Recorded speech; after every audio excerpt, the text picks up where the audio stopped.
ఒక్కసారి కొమ్మూరి గోల్డ్ కి కాల్ చేయండి. తాకట్లో ఉన్న మీ బంగారాన్ని విడిపించి మార్కెట్ ప్రైస్ కి వాళ్ళు కొనుక్కుని మిగతా డబ్బులు మీకు ఇచ్చేస్తారు. వెల్కమ్ బ్యాక్ టు మనం టీవీ. నేను మీ పవన్ బేస్వాడ. వేసవి వేడి నుంచి ఉపశమనం కోసం ఇంట్లో ఉపయోగించే ఒక ఎయిర్ కూలర్ ఇద్దరి ప్రాణాలు హరించింది. దాని వల్ల సంభవించిన విద్యుత్ షాక్ తో తల్లి కుమార్తె నిద్రలోనే ప్రాణాలు కోల్పోయారు.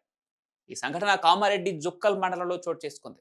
జుక్కల్ ఎస్ఐ భువనేశ్వరరావు తెలిపిన వివరాల ప్రకారం చూస్తే ప్రహ్లాద్ అనే వ్యక్తి తన భార్య శాంకాబాయి, కుమారుడు, ఇద్దరు కుమార్తెలతో కలిసి గుల్లా తండాలో నివాసం ఉంటున్నారు. అయితే శుక్రవారం రాత్రి ప్రహ్లాద్ పని మీద హైదరాబాద్ కు వెళ్లారు. ఇంట్లో శాంకాబాయి, ఆమె కుమారుడు, కుమార్తె శ్రీవాణిని నిద్రిస్తున్నారు. ఉక్కపోతగా ఉండటంతో శాంకాబాయి పిల్లల కోసం కూలర్ ఆన్ చేసి నిద్రపోయింది. ఇక ఈ సమయంలోనే చిన్నారి శ్రీవాణి కాలు అనుకోకుండా కూలర్ కు తాకడంతో విద్యుత్ షాక్ కు గురైంది. కరెంట్ షాక్ తగలడంతో చిన్నారి కాలివేళ్లు కాలిపోయాయి. భయంతో శ్రీవాణి పక్కనే నిద్రిస్తున్న తల్లి శాంకాబాయిని గట్టిగా పట్టుకోవడంతో తల్లి, కూతుళ్ళిద్దరూ విద్యుత్ షాక్ కు గురయ్యారు. దాంతో ఇద్దరు నిద్రలోనే ప్రాణాలు కోల్పోయారు. అయితే కొంచెం దూరంగా నిద్రపోతున్న కుమారుడు ఉదయం లేచి చూసేసరికి తన తల్లి, చెల్లి ఇద్దరు విగత జీవులుగా పడినారు. ఈ విషయాన్ని వెంటనే చుట్టుపక్కల ఉన్న స్థానికులకు తెలియజేశాడు ఆ కుర్రాడు.